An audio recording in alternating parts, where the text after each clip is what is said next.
Good morning. Welcome to today's Council on Foreign Relations meeting, The Unrest in Iran, What It Means for Iran and for the World. My name is Missy Ryan. I'm a staff writer covering national security at The Atlantic magazine, and I'll be presiding over today's event. I'd like to briefly introduce my guests. I'm pleased and honored to be here with such a great panel. First, we have Vali Nasr, who's a professor of international affairs and Middle East studies at the Johns Hopkins School of Advanced International Studies.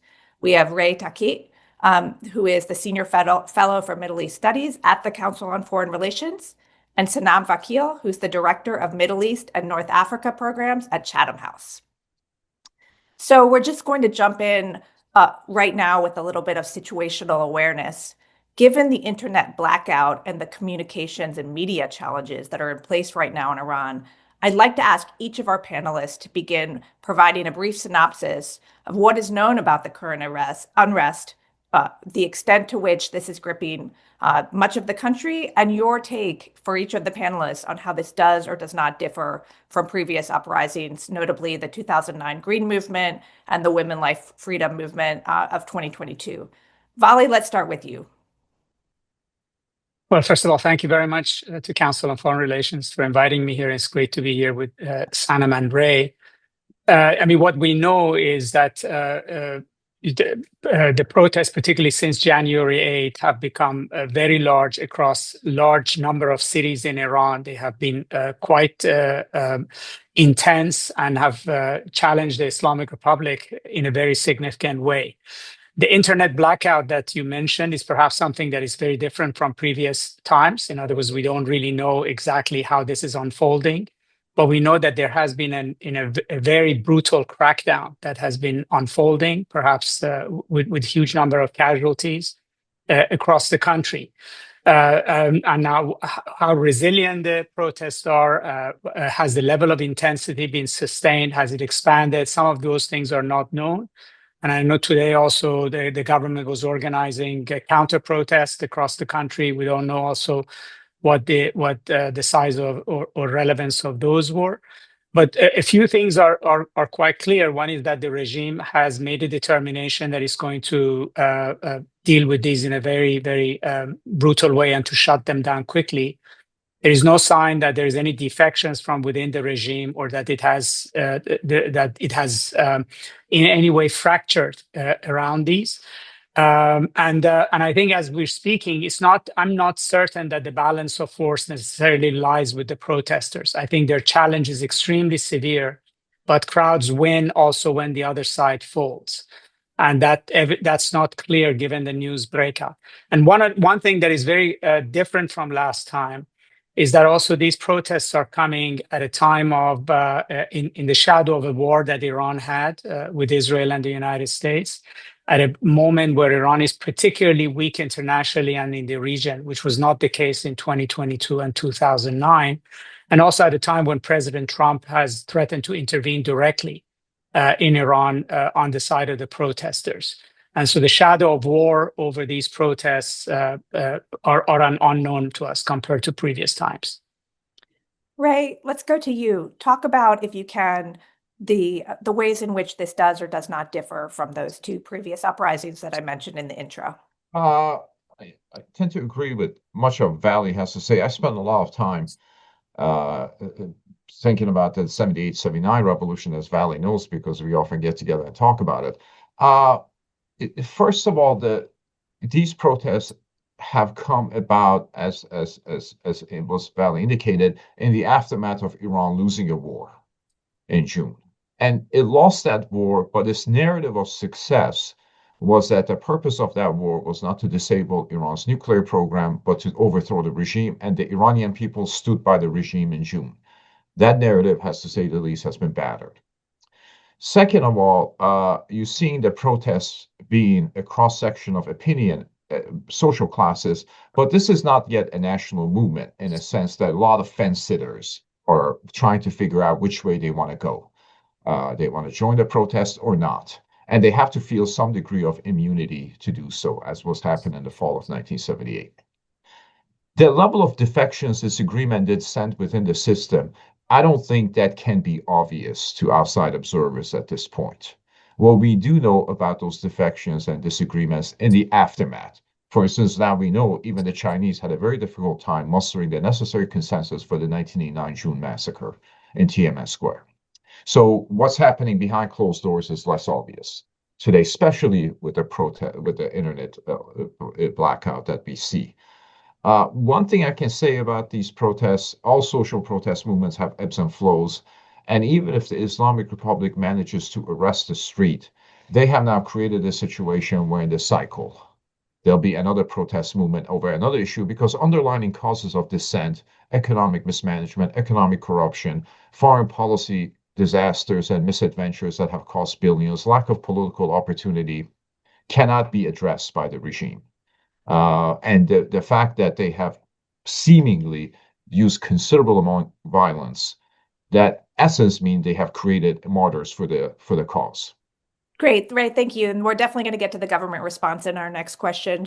But first, Sanam, we were speaking before we went live about how you are maybe blessed or cursed by being really tied into the social media expressions about what's going on. What are you hearing from your contacts in Iran about the extent of the protests? And we've seen estimates of a death toll of anywhere from 200 upwards of more than 1,000, but all very sketchy. Tell us what you know. Well, first of all, thank you for having me. Thank you to the council, and it's great to be alongside Vali and Ray. I would say, or I would sort of echo what Vali has already said. The country has effectively been locked down for over 90 hours, and so we don't have regular, reliable information. What is coming out is coming in drips and drabs only from people that are connected to Starlink intermittently. And journalists are scrambling to verify videos. And this is also what's a particular feature of these protests. There's been a lot of misinformation and disinformation that is adding layers of confusion to the scene. I would say I have not had direct contact with anyone, indirect contact through other parties. And that makes it all the more challenging to reliably assess what's happening or have evidence as to what's happening. But if we think about the past 2 weeks, I think that there are certain features that make this protest round distinct. But I would, broadly agree with Vali and Ray. We're not yet at a sort of momentous stage. These protests, I think, build on the cycle of protests that we have seen in Iran for decades now. And each protest is showing new things, new trends. Protests do seem to spread across all of the provinces, and we saw this. This protest was important in that we had urban protests as well as protests in and around towns and villages, also in border areas. We estimate that these are the larger protests, but again, we don't really have accurate figures, and this could just be based on our feelings or our emotions and without numbers and accuracy. I think that's important to bear in mind. These protests seem more broad-based, but there are constituencies within Iran that haven't yet come out onto the streets. There are, of course, a small and maybe more narrow hardline base that remains loyal to the Islamic Republic for all sorts of reasons, ideologically, perhaps above all. Second, of course, is the so-called silent majority that have made choices about staying home. They think it's too risky. They're very worried about the other scenarios that could emerge. And you could just invoke the names of Syria and Libya and other conflicts to raise concerns and alarm. And I think what's most alarming about these protests is that while the protests went on for a few, about 10 days, then a number of days ago, they locked down the country. And that speaks to the regime maybe sensing that they have to shut this down before it gets too big, needing to cut off contact among the protesters that were clearly coordinating and communicating across the country, severing contact between the diaspora and those inside. Certainly, diaspora activists, including Reza Pahlavi, have tried to stoke up and make calls for people to come out onto the streets. And the regime has used perhaps the most brutal amount of force. I think we're only going to to begin to hear about the wide-scale death and destruction, in the coming weeks, if not longer ahead. And I think it's going to be much higher than anything we've seen before.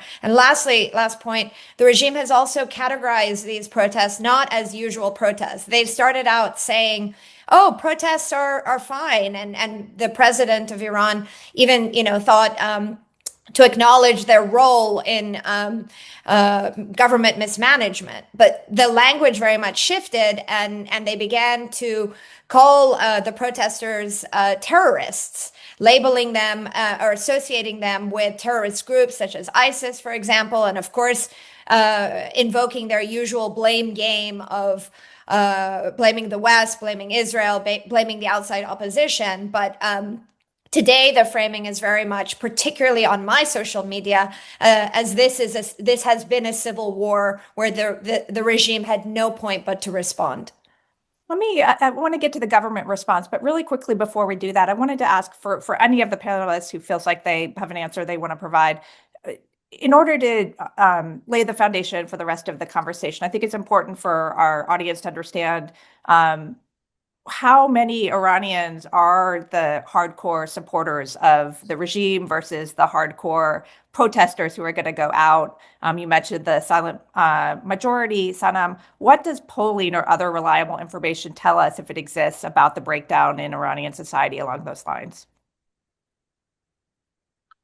I mean, we don't have polling, but what we have usually go by is the number of people who vote in presidential or parliamentary elections, particularly for the most hardline candidates. And that usually is no more than 18% of the vote. So you could say 18% of the population, give or take, feels great affiliation with the regime, and there might be a smaller halo around that has reliance on entitlement and welfare programs, and it's tied into that. Still a minority, but it's generally has been a much more vocal, active, assertive minority. Great. I'll just say one thing about that. The protests that are coming out, they're coming out in working class neighborhoods that were presumably tied to the regime with patronage and piety. So that's the working class in whose name the revolution was waged, and they're the ones who are turning against it. They did so in 2019 as well.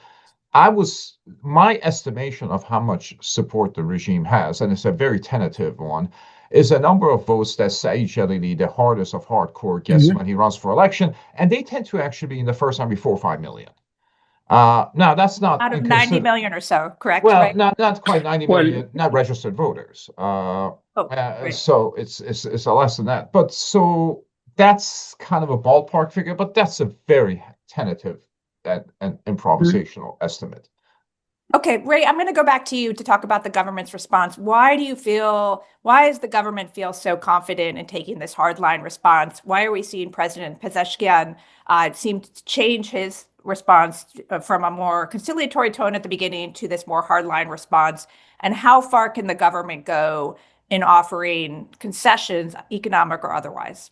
Well, my view on this is in the first round, the regime spoke a conciliatory language. It wasn't just Pezeshkian, the president, General Ghalibaf, the prime minister, the head of the parliament, Ejai, the head of the judiciary. They all did that. And that's not Supreme Leader Ali Khamenei's playbook. So in my view, it indicates that to some extent, the leader has been sidelined because he was saying something and they were contradicting him in real time. And that began over hijab. The Islamic Republic is obsessed with women's hair. And so he was saying something, they were saying something else. So to me, this was a crisis that as initial point was managed by the second generation of revolutionaries for whom revolution is a myth as opposed to a lived-in experience. Now they're going back to their basic playbook, which is essentially engage in repression, denounce the protesters as agents of sedition and foreign power, and use violence. Except they always try to use violence rather sparingly in order to create deterrence, but not too many martyrs. Now they're creating way too many martyrs, and that could actually further regenerate the cause.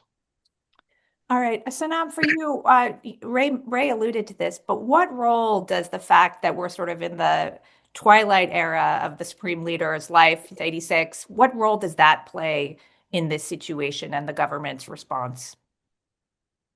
Well, I think the supreme leader is, of course, the leader of resistance, not just the leader of the Islamic Republic. And his playbook, which, of course, has been institutionalized across the state, has been to resist perpetually. And every protest from the ground up has been very much directed to him. And protesters have become much more fierce over the years, over the decades, in criticizing him personally, which was, previously a red line.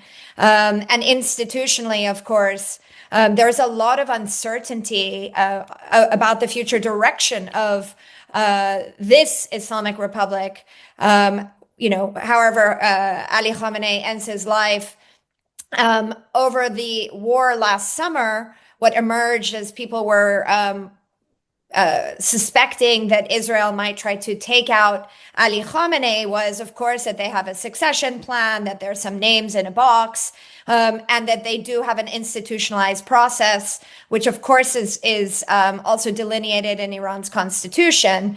And I think, obviously, through these crises, the system, and I agree with Ray, it's of course hard to see the cracks in the regime, and the factions do come together in times of crises. And again, we're seeing a complete unified presence today, for example, in the counter protests in Tehran. But there are, of course, also competitive lines also developing as to who and what comes next. And I think that the Iranian elites, the second generation, if you will, to use Ray's term, are competing for that future, for their future place in the next iteration of what's to come. But Khamenei is stubbornly holding this system back from evolution, but removing him isn't also going to be sort of the panacea that we might think. The system is also relatively unified in support of the Islamic Republic, and it will be much more. You need a much more dramatic reform program of this system to change his policies and practices, including the power and influence of the IRGC. Okay. Vali, for you, I wanted to ask first, I think maybe it just bears saying explicitly, the protests have clearly tipped over from economic grievances and concerns related to the currency over into a sort of more broader change, political change appeal. But is there a clear, unified format of that kind of change that's being articulated by the protesters? That's the first question. And then the second question for you, Vali, can you address the role that's being played, if any significant role, by the main exile figures from the former Shah's son and any of the other Iranian exile groups? I mean, first of all, the protests are leaderless and they're disorganized. This is sort of a genuine eruption of anger, whether the early phase, which was about the currency and inflation, or when it became about political issues. It's not being directed from the outside. It's not being also directed by any political leader or movement inside the country. And that's why, in fact, an internet shutdown is such an effective way of disrupting it, because it doesn't really have networks of organization in a way like a political party organization running it. Secondly, it has been evolving. As Ray mentioned, it started over an issue that merchants were really unhappy with the collapse of the currency, because some of them import material like cell phones, etc., and it would impact them. Then the economic protests were joined by people who are asking for fundamental political change, much deeper seated anger, and then in the eyes of the regime, I believe, that they think that it became a national security issue. I actually don't think that they just accuse some of the protesters of being rioters or agents of outside out of political cynicism. They genuinely believe it. They believe the war didn't end. Israel, after all, showed in June that it has enormous amount of presence in Iran. They have this suspicion that they're being deeply penetrated. and that the protests and their own people could be hijacked. And I think that's when the regime, the core of it, comes together to say that this is a national security issue. That's the moment where dissent disappears and they clamp down. Now, I don't think the exiles outside directed this. They seem to me that they were chasing it. They started on the 28th of December. There is a point at which the call by the former Crown Prince of Iran for people coming to the streets seemed to be quite effective, but that was January 8th. This was quite at least 10 days after this had started that it was effective. But again, we don't have a handle on exactly what's going on. Although I have to say that the degree of support and the chanting and the slogans that we've heard on the streets were also new in this, to me at least, in this protest. But I think as we're speaking, this is still a leaderless, headless, disorganized uprising. When you say, Vali, the chanting and the slogans are new, in what sense? Well, I mean, the degree to which we heard the call for him to return to Iran, the call of support I had heard before nostalgic calls for his father and grandfather. This is actually not new in Iran, that people would sort of want to go back to the time of the Shah or to the time of the Shah's father, but to specifically rally around the Crown Prince to the extent that we saw in the protests until the internet shutdown happened was perhaps new. But even as I said, even then, he seemed to be jumping on the bandwagon of a protest that already was gaining enormous amount of momentum. So I don't think he's leading it. He may be able to direct it, but that remains to be seen. Okay, we've got about 6 or 7 minutes before we're going to open it up to questions. So I want to get to the U.S. role here. President Trump said last night, Sunday night, as he was flying back from Florida, that he's getting hourly reports and is deliberating different courses of action. He also notably said that he had received outreach from Iranian leaders and that there could be a meeting, without explaining anything about the details of that. Ray, I'm going to go back to you. We're obviously deep in the speculation about another American military strike on Iran after the 12-day war. What can we expect from the Trump administration, from Trump, if he does take renewed military action? What would he be likely to strike, and how does he calibrate that? First of all, do the Iranian people want that? Number two, how does he calibrate it in order to advance U.S. goals and not sort of discourage any change by encouraging people to rally around the flag? Well, I would say in a protest movement that for it to continue and persist, the fear factor has to be diminished domestically. External intervention, first of all, I would say this issue will largely be decided by the Iranians themselves. We always tend to believe it's about us, but it's actually about them. If the president does intervene and he targets, I would imagine it would be the paramilitary forces, the repressive forces, the Revolutionary Guard bases, and so forth. That could actually, in some way, retard the regime's response, because one of the things that the government had been talking about is the introduction of the armed forces into this conversation, into this debate, into this situation. They hadn't done that before. You only do that if your existing forces are being exhausted and stretched, and the nationwide protests are too dispersed to be disabled with your existing course of the framework. That's when you bring the army in. And they have always reluctant to do that because that's what the Shah did. So an American intervention could potentially cause them to have less of a coercive ability to handle the situation. Second of all, the Iranian people seem to be asking for it, as these are slogans that I have seen. The idea that the Iranian regime can reconvene nationalistic appetite on its favor, I think, is exaggerated. It's not even present. They seem to be asking for it. How it's going to happen will be a determining factor. I think at the very least, it will reduce the fear factor, And the second of all, it will affect the fence sitters about how they're thinking about joining the protests or not. It will introduce an unpredictable data point into a situation that is full of unpredictable data points. I would say one more thing about these protest movements, lack of structure and lack of leadership. They don't need that at this stage. What they need is persistence. Once you have persistence, those things will suggest themselves. Okay. Sanam, for you, can you talk about how this situation and the statements that Trump and Rubio are making in defense of the protesters and their political rights, how does that interact with the administration's goals vis-a-vis the nuclear program?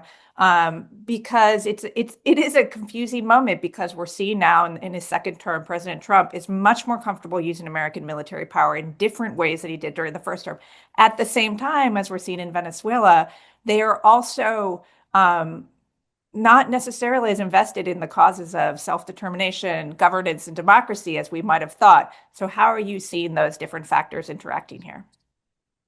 I think that President Trump is trying to clearly, I think above all, trying to distinguish himself from his Democratic predecessors on Iran. Whether we want to go back to the time of Carter's tenure or President Obama and President Biden, President Trump is trying to accomplish a couple of things. First of all, at least symbolically provide support for the protesters to continue their momentum.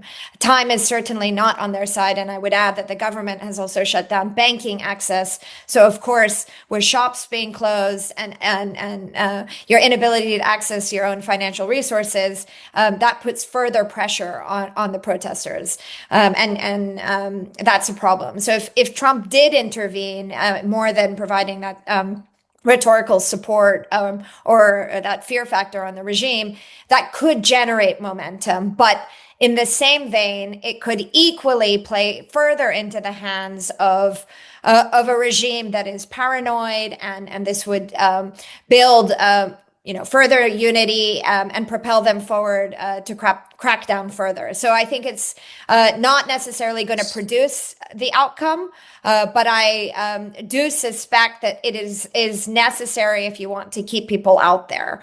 But any kind of strike, and again, it would probably be directed to the law enforcement forces, the Basij, the IRGC facilities, could, then unleash a cascade of other risks that would then bring Iran into a broader confrontation. Over the weekend, they did state that this would lead to them, responding or striking Israel. And then, that's where we get into scenarios that might not be in the president's interest. Simultaneously, in addition to defending the protesters, at least rhetorically, President Trump has also dropped just yesterday that the Iranians have reached out for further negotiations. So in my mind, as he's presented with the array of options, everything is on the table. And if he chooses to step back, obviously, this will buy the Islamic Republic more time, but it's not necessarily going to be time that will allow them to regenerate or build back political legitimacy. This is a system and a regime that is really backed into a corner and in a dead end. So we will certainly see more protests.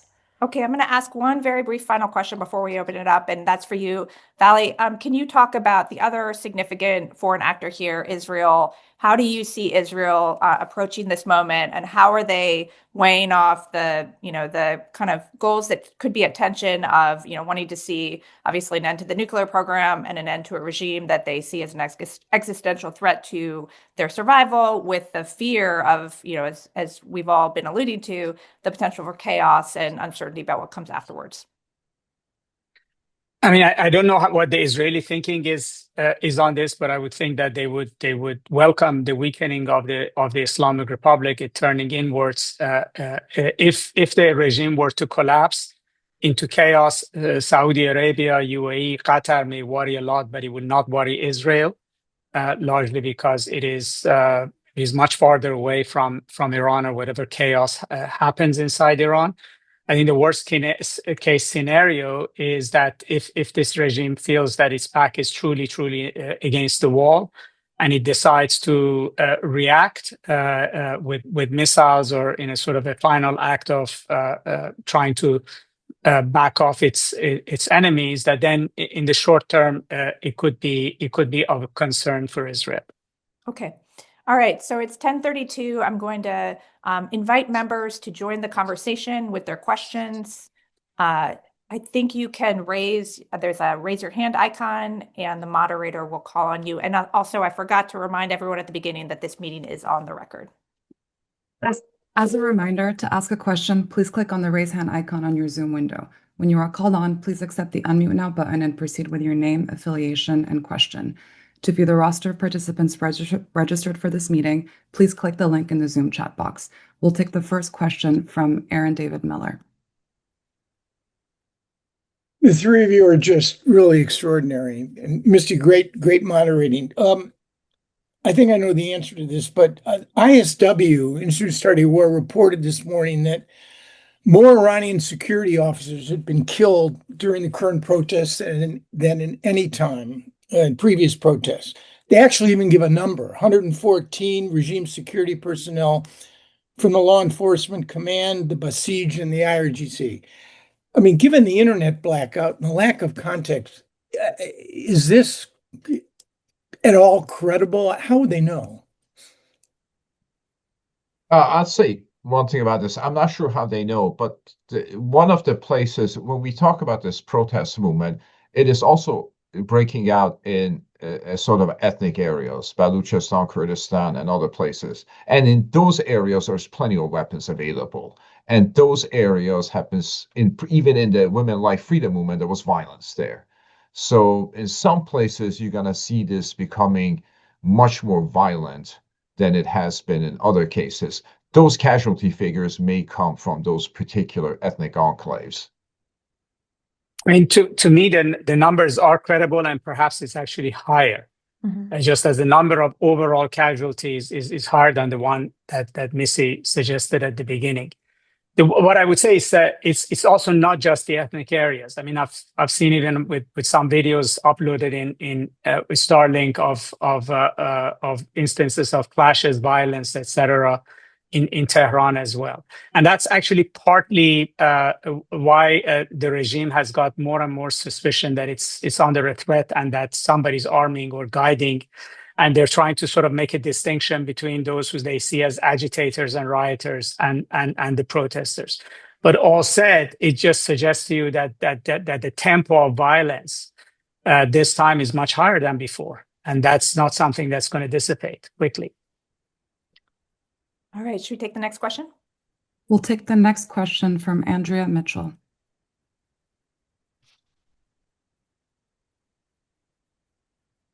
Hi, I'm in a bad Wi-Fi area, so tell me if you can hear me. But thank you so much. And Missy, it's so great to have you moderating with your expertise. I've been really having a difficult time, as I guess a lot of people.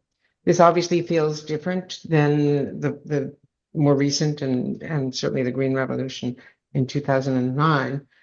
It feels more widespread, but it being leaderless, Vali, if you could speak to where you think this is going without outside intervention.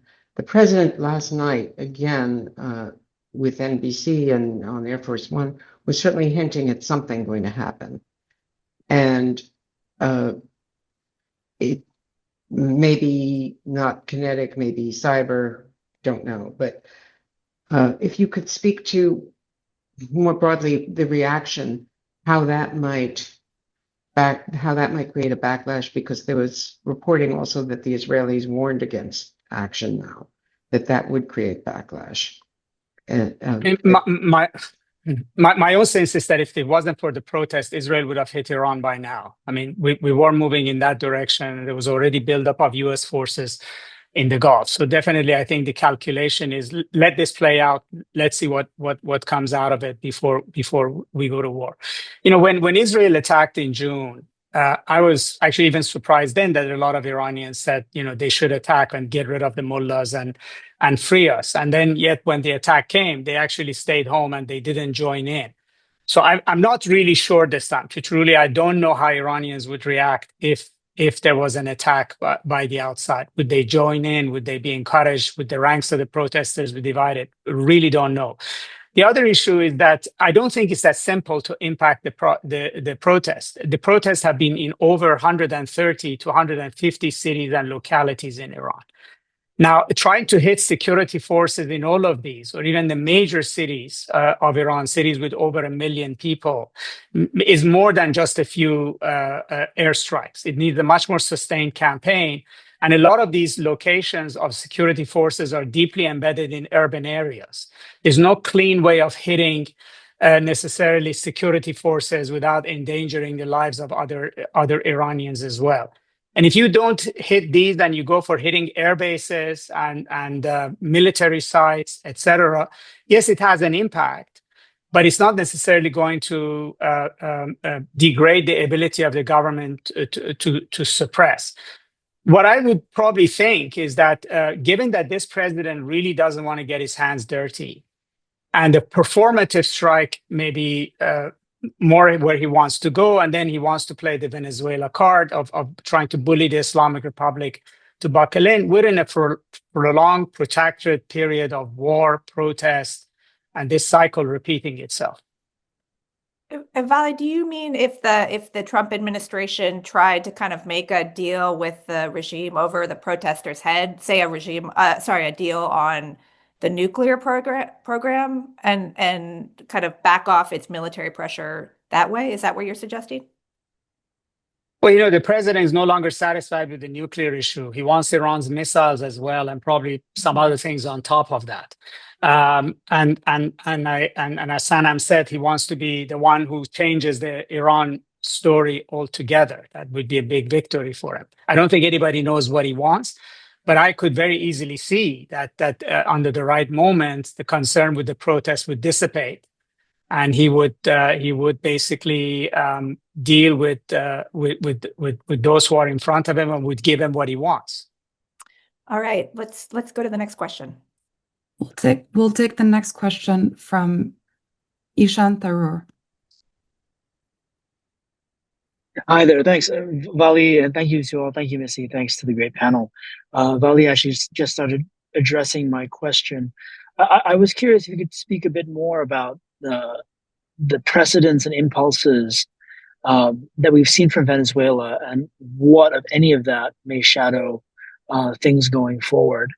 From what we can gather about Trump's approach toward Venezuela, given the kind of clientelistic arrangement that they may be trying to find in Caracas, what would a realistic version of that look like in Tehran? I mean, this has been debated even, and I think Venezuela was read very differently by people versus the government. The reality is that the U.S. is capable and willing, this president is capable and willing to do things out of everybody's imagination. But at the same time, he clearly is not into nation building. He doesn't want to put troops in the ground. He's not necessarily interested in regime changes, interested in regimes that are there doing what he's asking them to do. So I think that's scary for Iran. I mean, he could put a blockade on Iran's oil down the road. He could try to kill the supreme leader. He could pressure the regime.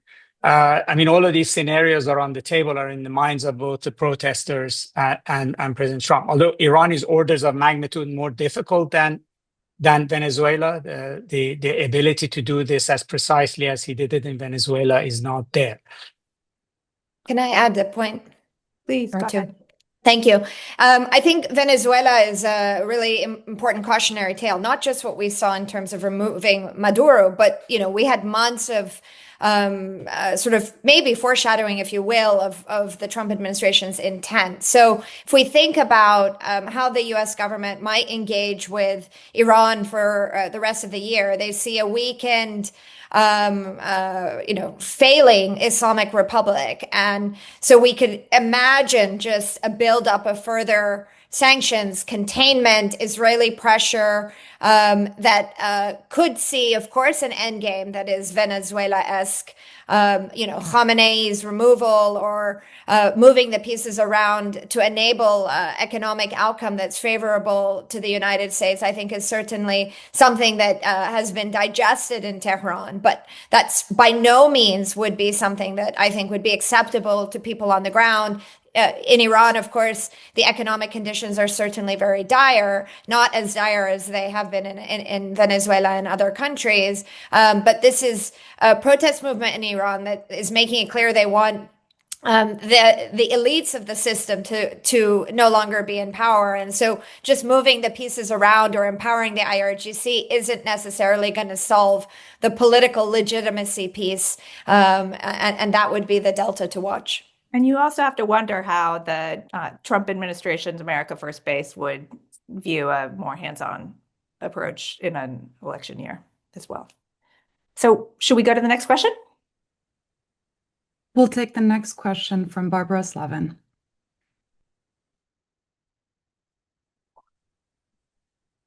Hi, guys. Can you hear me? Yep. Good.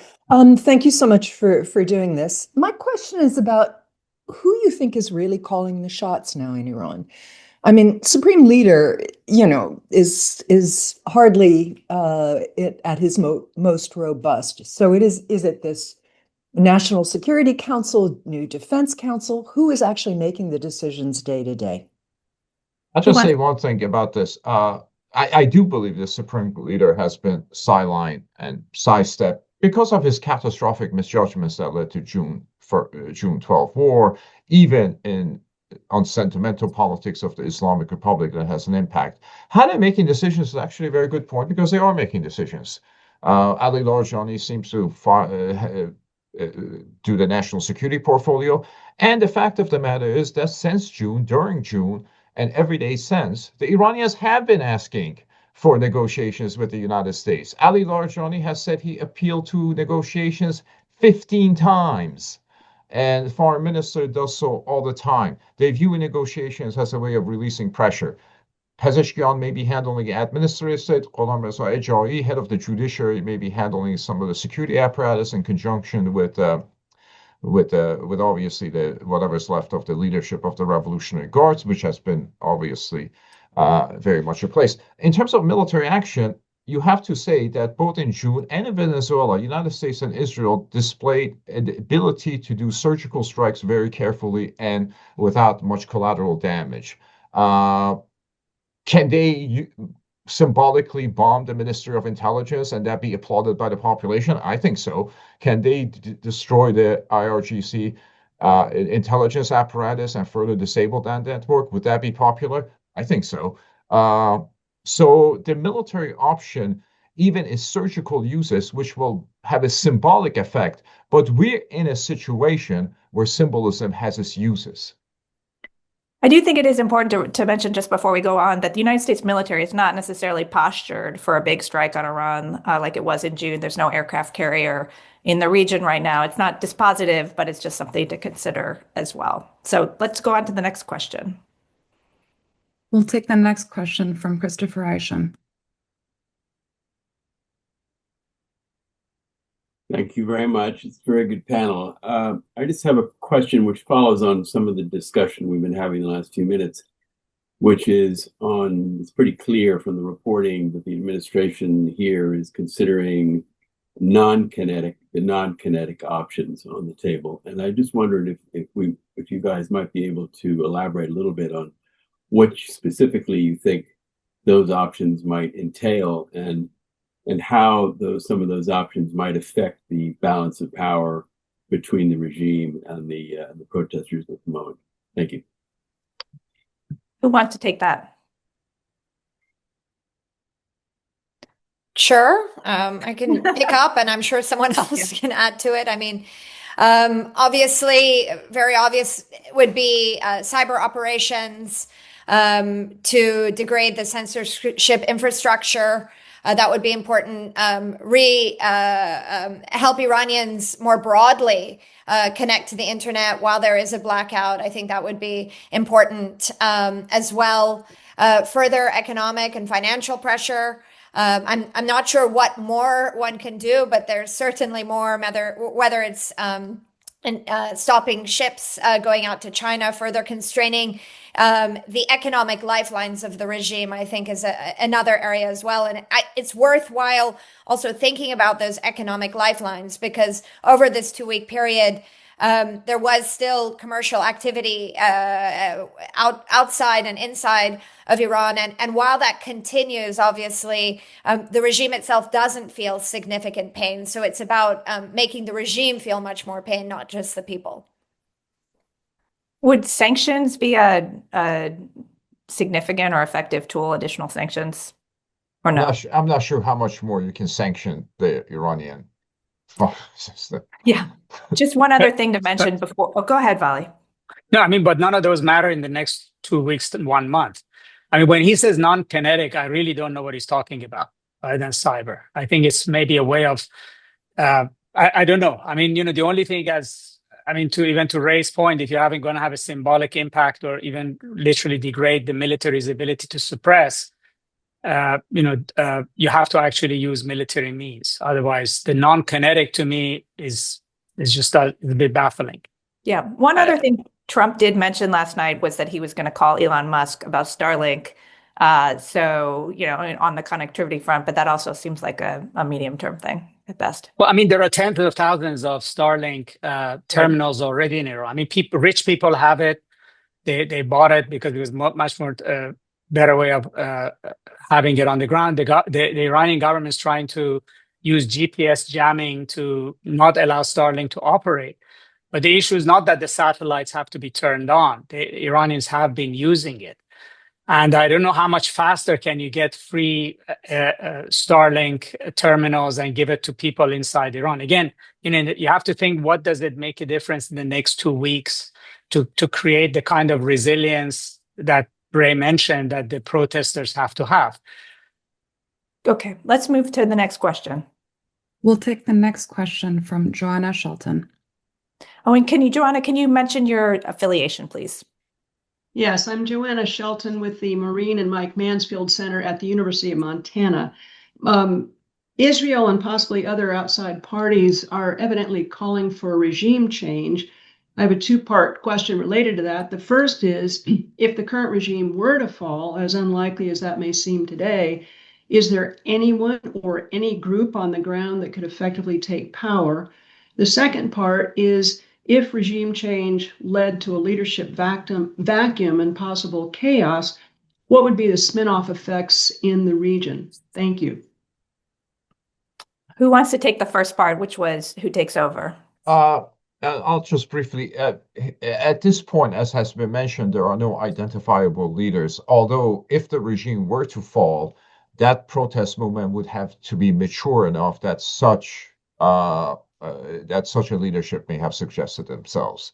Iran is actually a society that has a civil society, a highly illiterate middle class, professional classes. I do think it is capable of managing a transition, but at the beginning, there's just certainly going to be some degree of chaos as remnants of the regime that are ideologically devoted to it, even in aftermath of collapse, are not going to go that easily.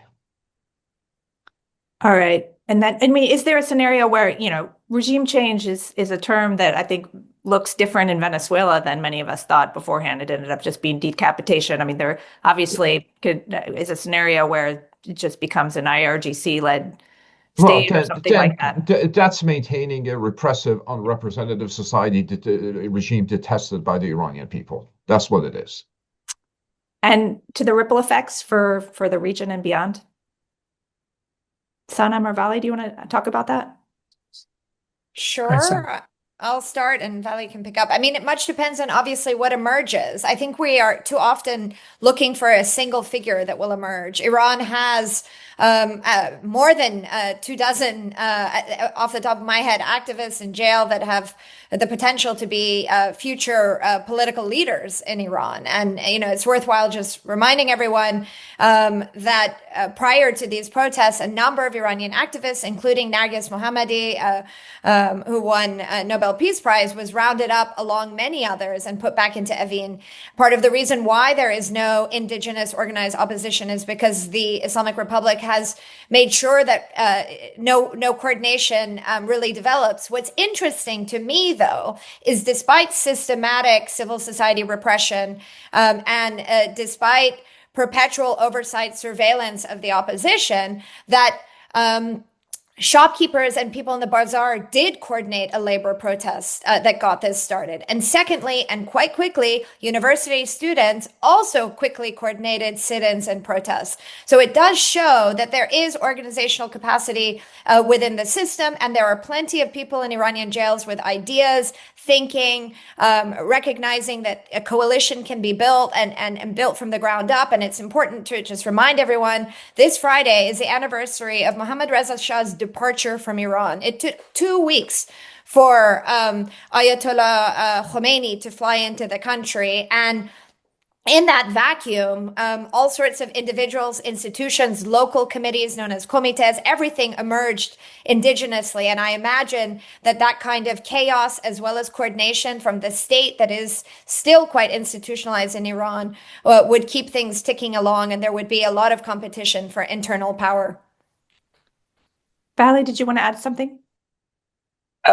I'm not as sanguine as my colleagues are here. I think unless there is a faction from within the regime that breaks off and builds a coalition with the opposition, which actually did happen under the Shah to some extent, the street cannot govern.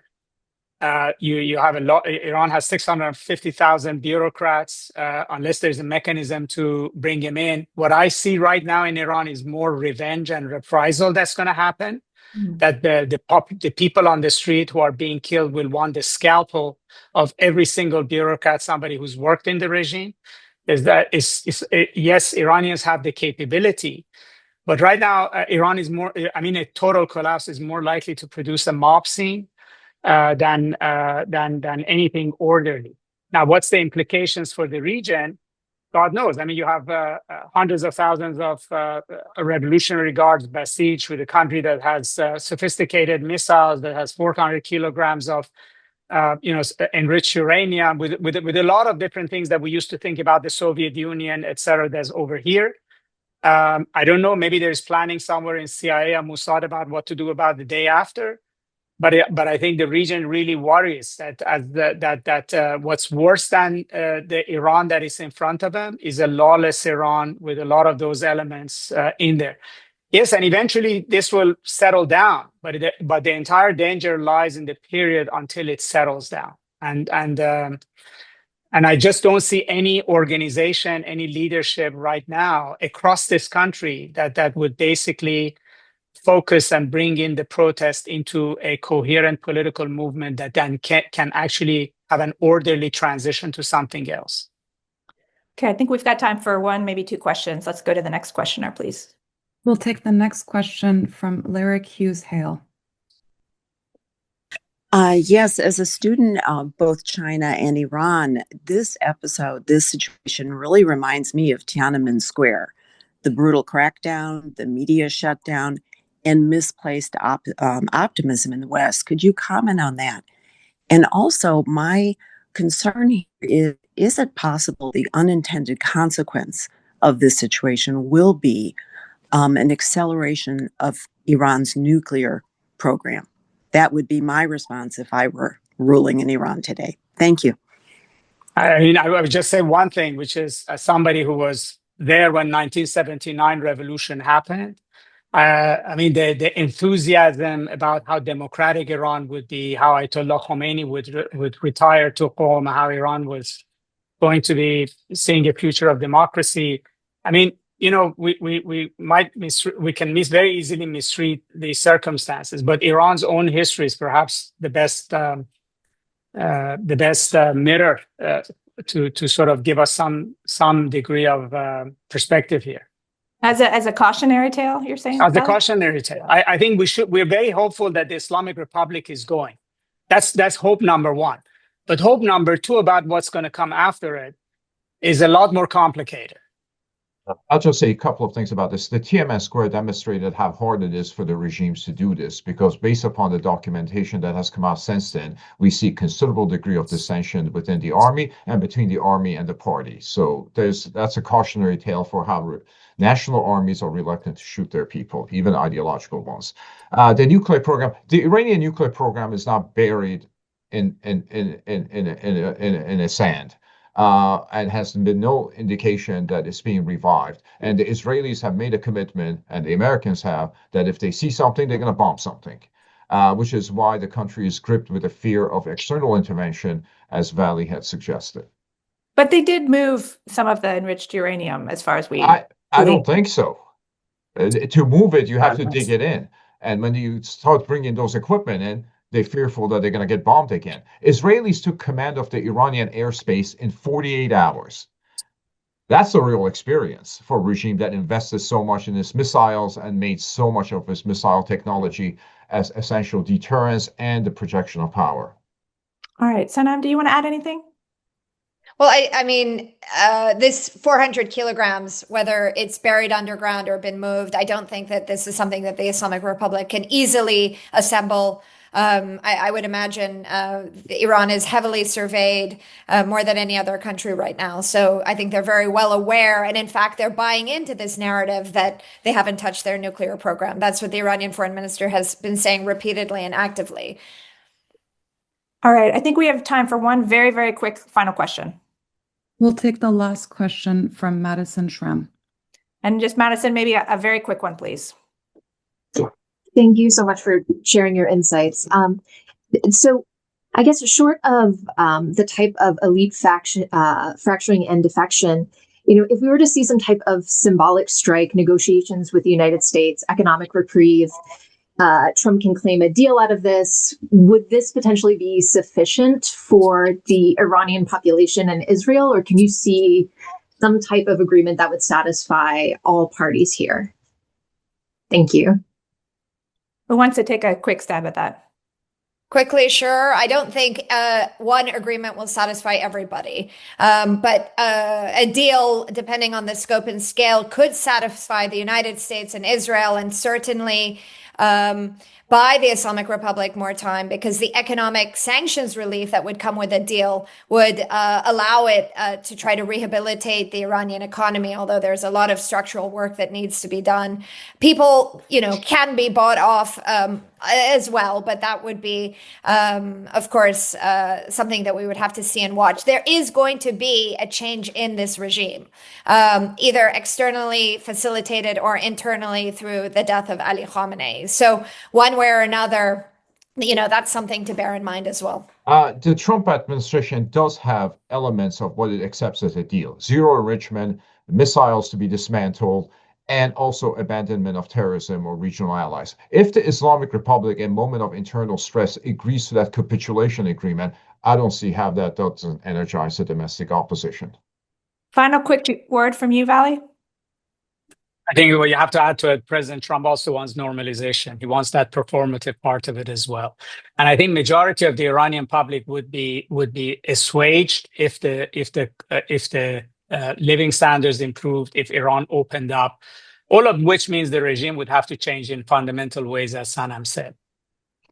All right. Well, unfortunately, I think we have to leave it there. It's 11. I want to thank everyone for joining today's virtual meeting and give special thanks to our fantastic panelists, Sanam, Ray, and Vali. Hope everyone has a great day.